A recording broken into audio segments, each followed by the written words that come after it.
Guys, how are all you guys doing? This is the May Pulse Check, and this is a little segment that I like to do that I just go over the whole month with you guys with the Chicago Cubs team. And the Cubs had an up and down May. This May was not the prettiest for this Cubs team. I feel like it will be their worst month of the year, and it's good to have that towards the beginning of the season rather than the end. But this month was not good. The pulse was alive at the beginning of at the beginning of the month, where the Cubs were 7-0, started out 7-0, and then towards the end did not go so good. May has been a roller coaster. Great start of the month, but very harsh finish. Like I said, the Cubs started off 7-0 in May, and they end 12-16. Not great for this Cubs team. They struggled a lot.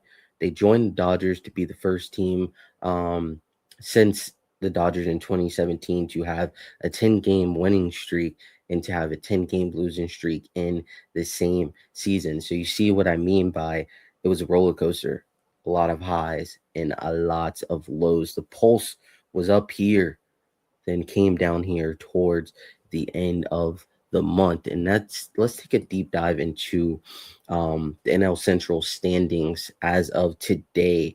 You see the Brewers still sitting on top, 35-21. Cubs just lost the series to the Cardinals, and you see with how tight this division is, where the Cubs have landed. They were sitting second going into yesterday's series finale against the Cardinals, but them losing that series and losing that game moved them all the way to being fourth in the division. Cardinals sitting right under the Brewers 31-26. The Pirates right under the Cardinals 32-28. Cubs sit fourth 32-28. Reds last 30-28. Guys, this is just scary just because, like I said, this division is so tight and the Cubs cannot afford to really have this month again. They can't duplicate another May.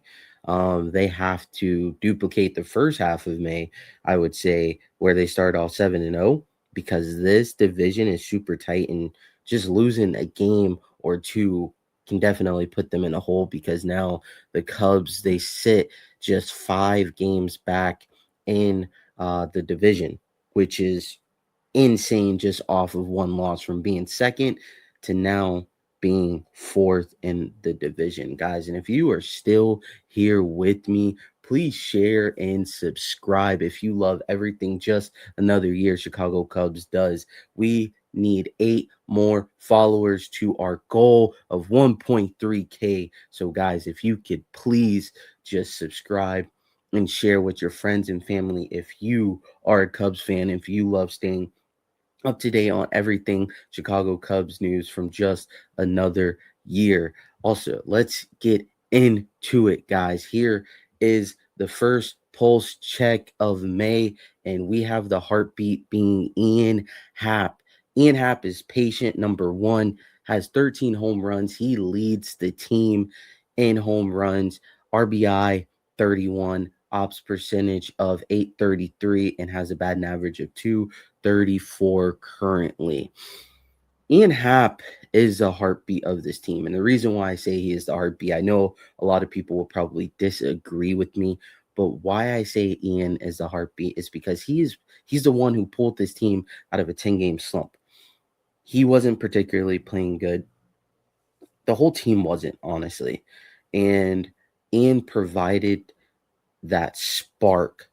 He was that bat that kind of woke up all the bats to lead this team to their first victory after losing 10 straight in Pittsburgh. And then he hit a home run the game after that, and then he hit a home run in beginning of the series against the Cardinals. So that's why I give Ian Happ the heartbeat of May, because Ian was the guy to break that slump for this Cubs team.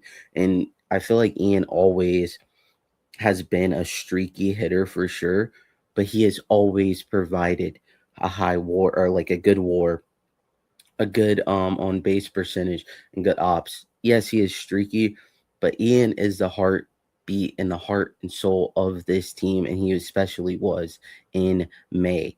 Now, guys, let's move on to who was the muscle for the Chicago Cubs team in the month of May. And I am giving that to Michael Busch, the muscle, patient number 2. Here's his stats. He got 6 home runs, 35 RBIs, has an on-base percentage of 368, and his batting average currently is 238.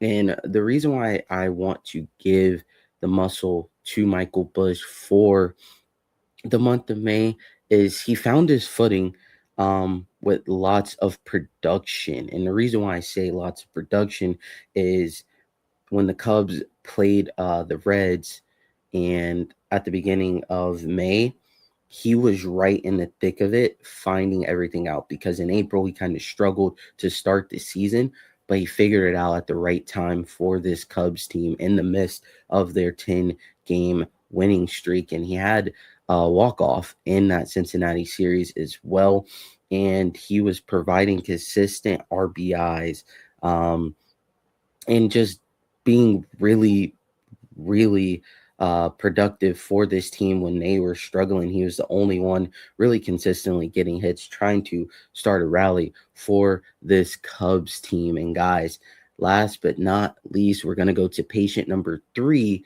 and give you guys our adrenaline shot of the month of May. And this one I'm super excited for because it is Ben Brown. The adrenaline shot for May is Ben Brown. He is patient number 3. Ben Brown has been absolutely phenomenal for this Cubs team this season.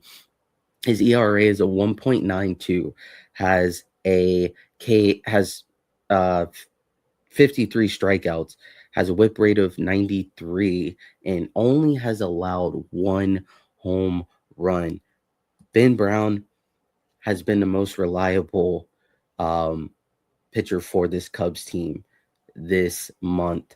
Ben Brown has been phenomenal since joining the rotation, and he has been nothing short of amazing.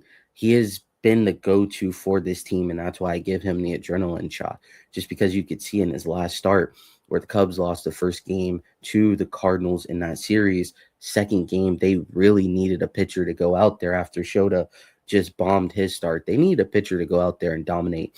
Give them 7 innings of just complete domination to give this Cubs team a chance to win, and Ben Brown has provided that. And ever since Ben Brown has joined the starting rotation, he has done that for sure. Ben Brown has went 51.1 innings without allowing a homer. Absolutely phenomenal. This kid is great, and this kid needs to keep it up in order for this team to be the best that they can be, because you have Matt Boyd and you have Edward Cabrera looming, coming back. And I just think with Ben Brown being in the rotation, it could definitely get scary, especially when we get deeper into the season, when you get Justin Steele back, hopefully, and then you have Matt Boyd, and then you have Edward Cabrera, parring if they are playing good and playing healthy. This rotation can actually be very scary, and I think it starts with Ben Brown. I think he is the Cubs ace right now. He is the Cubs go-to, and that's why I give him the adrenaline shot. And also, as well, guys, I just want to say the Cubs need to have a good June. With the tight race in NL Central, the Cubs need a good run again. And the reason why I say that is because you already saw it with the standings. They're 5 games behind. They sit 4th in NL Central after just losing 1 game, after losing a series to the Cardinals, especially those divisional games when they have a couple more coming up in June. It is very important that this Cubs team really gets everything together and just start putting and producing some wins. The last time the Cubs were in Wrigley, they had a 15-game winning streak, right? Started May 7-0. Like I said, then they got swept by the Brewers, then they got swept by the Astros, and it kind of just trickled from there. They went 0-6 at home. And that was the last time we seen them at home, because they had this road trip with Pittsburgh and then with the Cardinals. Now it's time for the Cubs to buck up. It's a new month. It's June. It's June 1st. Cubs have an off day today.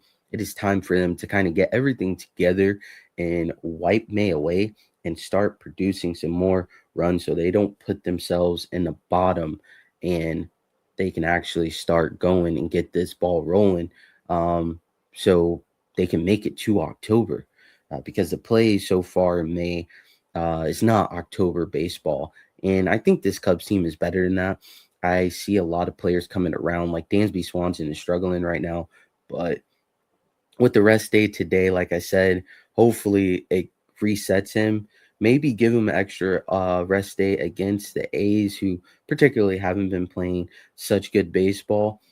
Give him another rest day. Bring up Pedro Ramirez. Have him start a game for Dansby. Something just to have a clear reset. I feel like this team will be better, and I feel like they'll be okay. This was the May pulse check. The pulse was down in May, but now it's going to spike back up in June. I hope and I believe. Guys, thank you so much for joining. I appreciate it so much. If you love everything that Just Another Year Chicago Cubs does, make sure you leave a like. Make sure you comment. Make sure you subscribe. Make sure you turn on those notifications if you don't want to miss anything Just Another Year Chicago Cubs post about the Chicago Cubs, any news, anything. Guys, as always, make sure you fly the W and go Cubs go.